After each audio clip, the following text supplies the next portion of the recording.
Assalamualaikum warahmatullahi wabarakatuh. Semoga Allah merahmati kita semua. Amin. Syekh Abdul Qadir Al-Jailani lahir pada tahun 1077 Masehi atau 469 Hijriah.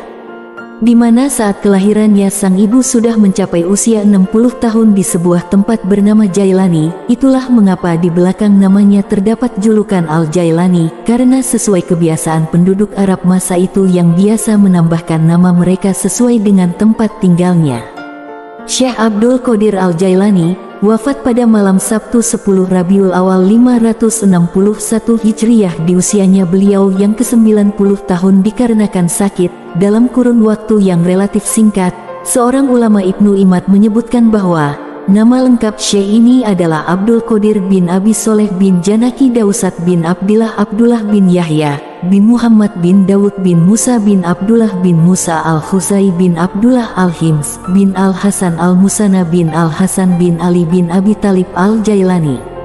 Dalam usia 18 tahun ia sudah meninggalkan Jilan menuju Baghdad pada tahun 488 Hijriah atau 1095 Masehi karena tidak diterima belajar di Madrasah Nizamiyah Baghdad yang waktu itu dipimpin Ahmad Al-Ghazali yang menggantikan saudaranya Abu Hamid Al-Ghazali. Di Baghdad dia belajar kepada beberapa orang ulama seperti Ibnu Aqil, Abul Hatta'at, Abu Husain Al-Farah, dan juga Abu Sa'ad Al-Muharini. Dia menimba ilmu pada ulama-ulama tersebut hingga mampu menguasai ilmu-ilmu usyul dan juga perbedaan-perbedaan pendapat para ulama.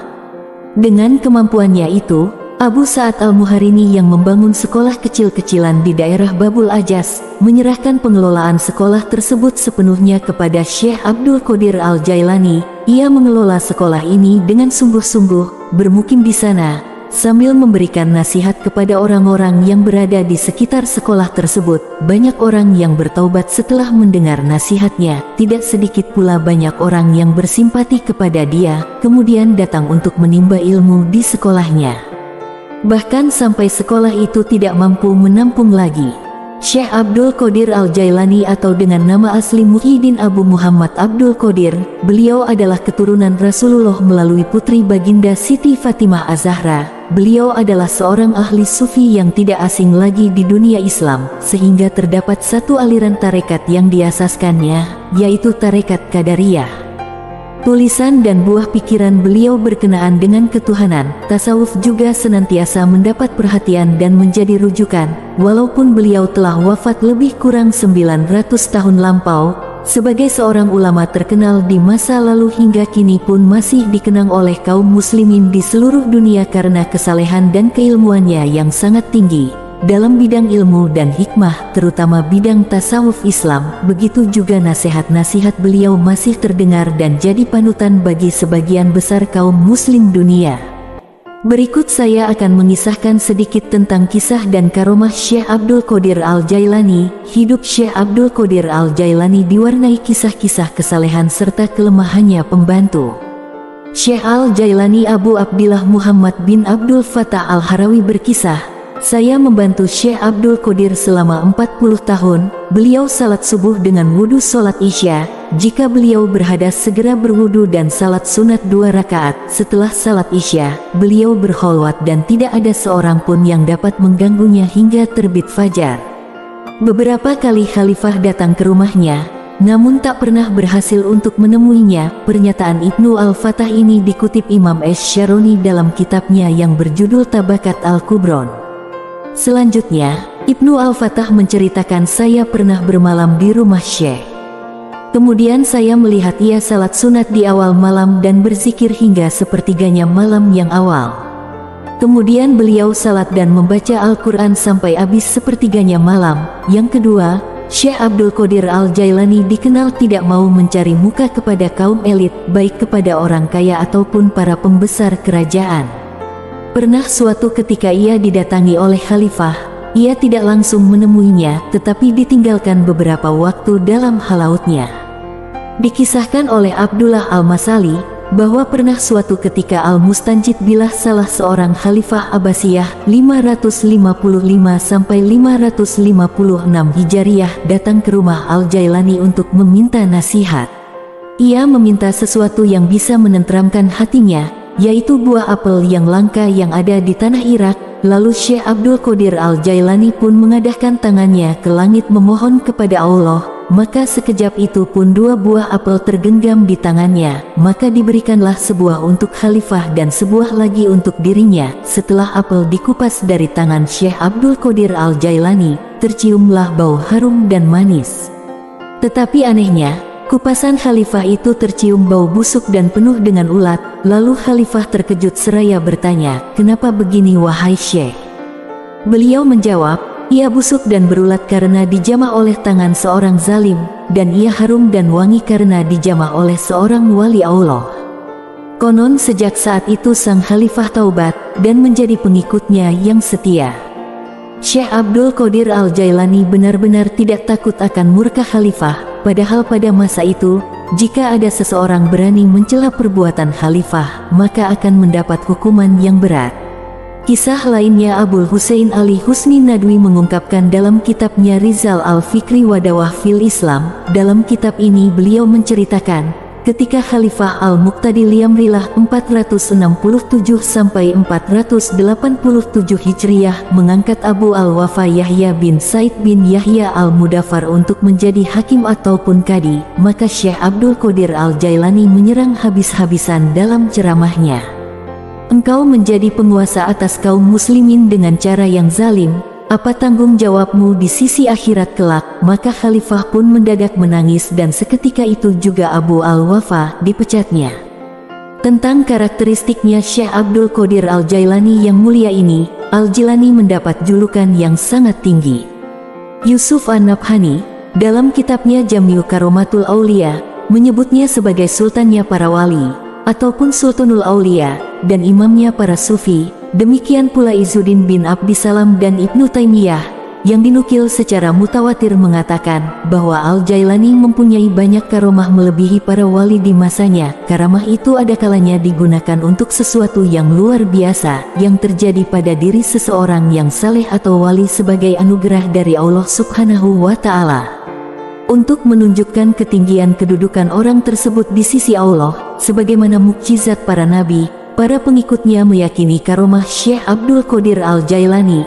Yang terpenting adalah menghidupkan hati dan jiwa yang mati, menanamkan keimanan, menanamkan rasa takut kepada Allah Subhanahu wa Ta'ala, serta menyalakan jiwa untuk berbakti kepada Allah. Secara metaforis disebutkan, Asy-Syaroni mengatakan bahwa beliau tidak pernah dihinggapi lalat sebagaimana Rasulullah Shallallahu Alaihi Wasallam karena kemuliaannya.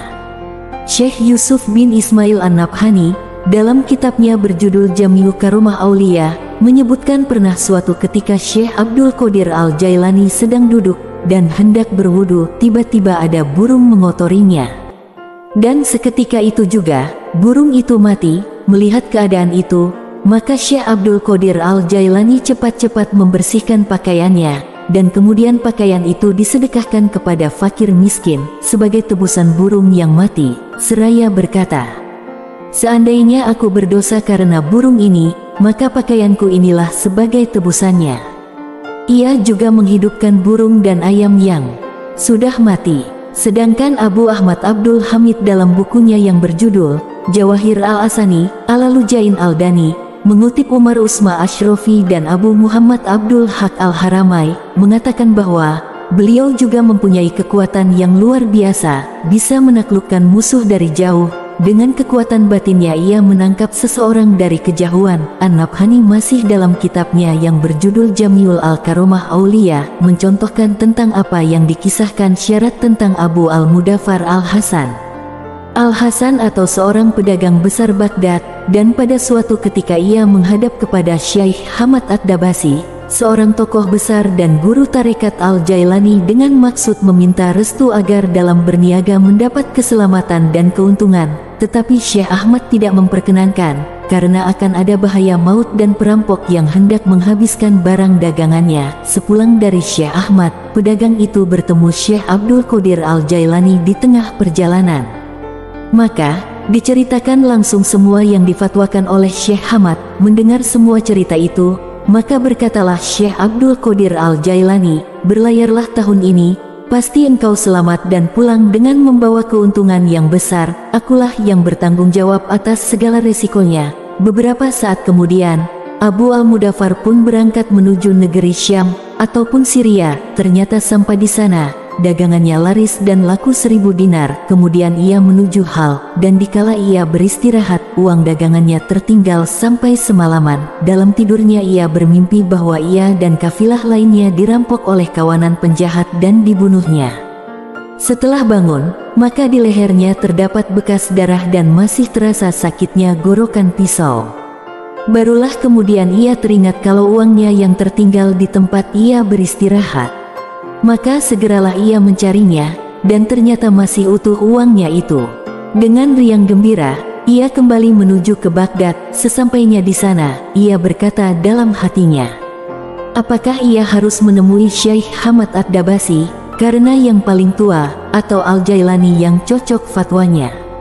Tetapi tiba-tiba ia bertemu dengan Syekh Hamad Ad-Dabasi Pasar Sultan. Kemudian Syekh Hamad Ad-Dabasi tiba-tiba berkata, temuilah dulu Al-Jailani, karena ia kekasih Tuhan, yang mendoakanmu sampai 17 kali, sehingga bahaya maut yang semestinya menimpa dirimu, benar-benar hanya engkau temui dalam mimpi saja. Begitu pula hartamu, yang hilang sementara karena engkau lupa. Lalu Abu al-Mubarakfar menemui Syekh Abdul Qadir Al-Jailani.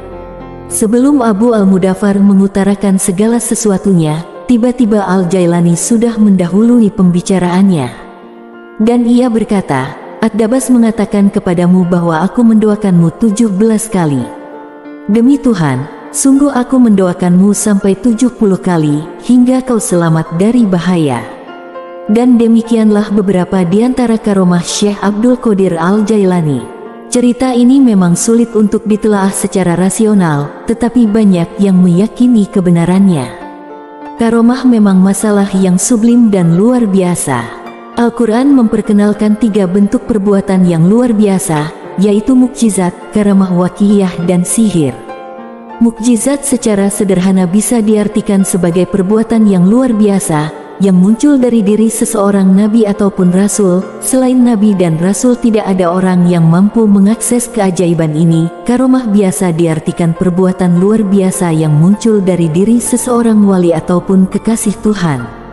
Waqiyah hampir sama dengan karomah, hanya lebih banyak tampil dalam bentuk pengetahuan kejadian masa akan datang yang belum terjadi. Sedangkan sihir adalah juga perbuatan yang luar biasa, yang muncul dari diri seseorang yang belajar dan terus berusaha memahirkan diri di dalam mengamalkan keterampilan supranatural itu.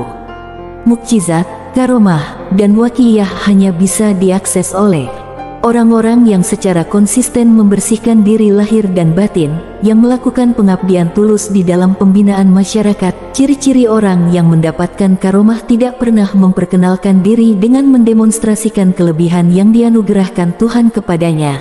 Apalagi mereka tidak pernah terlintas dalam pikirannya untuk mengomersialkan kelebihan yang Tuhan berikan kepadanya. Bahkan banyak orang yang sesungguhnya mendapat karunia berupa karomah, tetapi tidak pernah mau memperkenalkan diri ke dalam masyarakat. Syekh Abdul Qadir Al-Jailani memiliki kisah-kisah unik sejak remaja. Diriwayatkan bahwa menjelang keberangkatannya menuntut ilmu ke negeri Baghdad, ibunya membekali 80 keping uang emas yang dijahit dalam saku bajunya. Uang itu adalah harta warisan dari almarhum ayahnya. Dikala hendak berangkat, ibunya berpesan agar Al-Jailani tidak berdusta dalam keadaan bagaimanapun. Ia mematuhi nasihat ibunya, berangkatlah ia. Begitu sampai di Hamadan, ia mendapat ujian dan cobaan. Segerombolan perampok menghampirinya. Syekh Abdul Qadir Al-Jailani tidak nampak berharta kala itu, sebab penampilannya yang sangat sederhana dan miskin. Tetapi salah seorang perampok itu menanyakan uang kepadanya. Al-Jailani pun mengaku bahwa uang dari ibunya sebesar 80 keping. Lalu sang perampok keheranan melihat kejujurannya. Kepada perampok itu, Syekh Abdul Qadir Al-Jailani mengisahkan akan pesan ibunya, bahwa ia tidak boleh berdusta dalam keadaan bagaimanapun, dan ditambahannya, jika ia berdusta upaya untuk menuntut ilmu tidak ada artinya. Mendengar kejujuran Al-Jailani itu, konon gerombolan perampok itu tersungkur jatuh di kaki Al-Jailani, dan diceritakan bahwa pemimpin perampok itulah muridnya yang pertama kali. Selama belajar di Baghdad, beliau selalu prihatin dan menahan derita dengan tabah. Berkat kejujuran dan kesalehannya, beliau cepat menerima dan menguasai ilmu dari para gurunya. Beliau terbukti sebagai ahli hukum pada masanya. Syekh Abdul Qadir Al-Jailani banyak menekuni literatur, misalnya ilmu tafsir, ilmu hadits, ilmu khilaf, ataupun ilmu yang berhubungan dengan perselisihan para ulama, ilmu usyul, kalam, dan fikih, ilmu nahwu, ilmu tajwid, ilmu sorof, ilmu aurud, ilmu balagah, ilmu mantik, dan ilmu tasawuf. Di samping ahli hukum, ataupun ahli hukum fikih, beliau juga seorang sastrawan. Ini bisa dibuktikan lewat karya-karyanya, misalnya Futuh Al-Ghaib, Fath Al-Rabbani, dan Qasidah Al-Gautsiyah yang terhimpun dalam wacana-wacana. Di masa belajar, beliau gemar mujahadah, sering berpuasa dan tidak mau meminta makanan kepada seseorang meski beliau berhari-hari tanpa makan. 25 tahun beliau uslah dari masyarakat ramai hanya memakai jubah dari bulu domba usang dan sehelai kain putih yang melekat di kepala. Beliau mengarungi panas dan dinginnya musim di tanah Irak tanpa beralaskan kaki ataupun sandal, dan makan minum yang tak menentu. Syekh Abdul Wahab Asy-Syarani dalam kitabnya Tabaqat Al-Kubro mengisahkan, suatu ketika datanglah seorang yang menaruh belas kasihan kepadanya, serta memberikan uang. Ia pun menerima pemberian itu sedirham, untuk membeli roti, tetapi tiba-tiba jatuhlah secarik kertas di hadapannya, sehingga ia tinggalkan roti itu. Kertas itu bertuliskan, keinginan untuk memakan itu dijadikan itu hamba-hambaku yang baik imannya, agar mereka dapat menambah kekuatan berbakti dan taat kepadaku. Adapun bagi orang yang kuat imannya, tentu tidak mempunyai keinginan yang sedemikian. Setelah Syekh Abdul Qadir Al-Jailani menamatkan pendidikannya di Baghdad, beliau mulai melancarkan dakwahnya. Abu Said Al-Muhrami menyerahkan pembangunan madrasah kepadanya. Madrasah itu tidak mampu menampung para muridnya yang jumlah besar, maka diperluaslah dan selesai pembangunannya pada tahun 528 Hijriyah. Madrasah itu dinisbahkan dengan namanya Qadiriyah. Abul Husain Al-Husni Nadwi dalam kitabnya Rizal Fikri wa Dakwah fil Islam menyebutkan tentang kebesaran nama Syekh Abdul Qadir Al-Jailani. Syekh Munawi Qodamah, pengarang kitab Al-Muqni, mengatakan, saya tidak pernah melihat orang yang besar perjuangannya melebihi dia, ataupun Syekh Abdul Qadir Al-Jailani. Wallahu a'lam bishawab. Semoga pesan yang ada dalam video ini bermanfaat untuk kita semua. Amin. Sekian dan terima kasih. Wassalamualaikum warahmatullahi wabarakatuh.